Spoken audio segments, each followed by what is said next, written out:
716 here. So as you can hence from the title of this video, I'm going to give you a quick look inside of this 72 volt 5000 watt stealth bomber. Well, Chinese stealth bomber that is.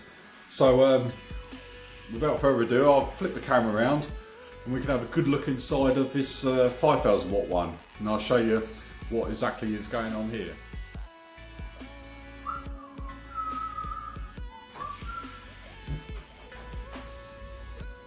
Well, I don't know about you guys, but I find these little screws really annoying. What I need is something easier to use, more accessible, faster to get off than these bloody things. There's so many of them as well. Is it really necessary?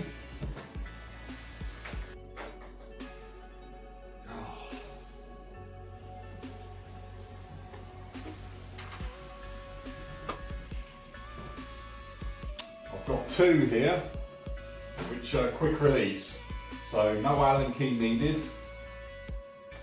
But what I need is another 20 more of them. Ta-da! Which are, I'm going to have to find some more. I found these in my toolbox. What I need is another 20 more of these for to do each side. Be a lot more simple.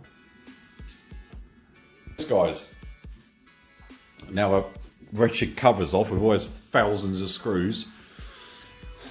So yeah. Obviously we've got the battery here, and it's the 72 volts, 20 amp hour. Apparently it's got Samsung cells, but I'm never going to know that unless I open it up, and I don't fancy doing that. And we've got the Sabvoton 100 amp controller up the top here, which is mounted on some brackets. Some brackets have been made up here at some point. You can just see the bolts, nuts and bolts through there, and on the top here we've got the Allen key ones going through the frame. So the controller is really well mounted actually. On my previous two bikes, they didn't have these mounts. It was just actually cable tied up the top here. But mind you, it had to be up higher because you never would have got the battery in the 8000 watt one. In the 48 volt one, not a problem. But yeah, that's nice. That's nice and really nice and secure. That is. I like it. I like it a lot. That's a job well done. That is. And we got the step down here, obviously for the lights and the horn. What else we got here? Well, we've got a lot of these XT, what are they? XT, aren't they? XT60s. It reminds me of my old RC days. But what I do like about a lot of the wiring in here, I know it looks a bit of a bird's nest, to be honest with you, it really does. But a lot of these cables are marked. See this one here, this one's a speed limiter. And what we've got, so here's a speed limit switch, which is here. And there. What else we got here? Got the low brake. See, they're all marked. Even these ones are light power. And we've got the Bluetooth here.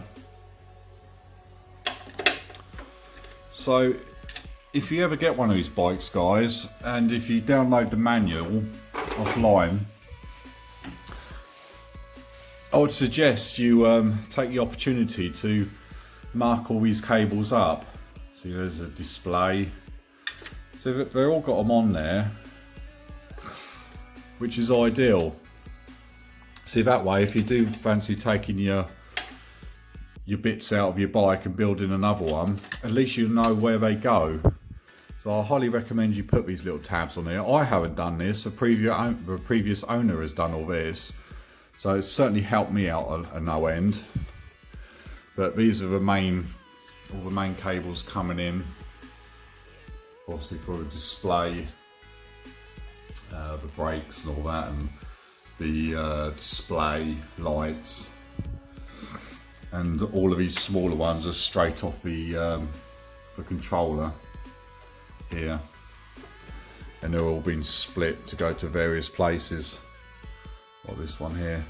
So I need to get some sort of cable management going on in here, because I don't like all these wires like this. I mean, I've untangled them all and sort of tried to reorganise them to the best I can at the minute, but at some point I want to just make it a little bit tidier in here, to be honest with you. And yeah, this looks better as well, doesn't it? This battery is not really secured in here. See, I've got some movement here, and you can just see some marks on there where where these little nuts go through, you know, little Allen key ones that hold the side panel on. So that's not ideal either. I need to put something down here, maybe a bit of insulation or a bit of thin plastic or something, do you know what I mean, just to stop them going in there and rubbing on there, because there's nothing actually holding this battery in place. There's a bit of padding down the bottom, and there's a bit of padding underneath the battery here that I really could do with something just to secure that in, really. So I might look into doing something with that. And yeah, that's about it really, guys. I mean, yeah, there's not a lot else to say really. As you can see, they're all marked up, which is good. And if I ever decide to swap it out in here or whatever, it'll make life a lot easier. There you go, you can get a better look at it there.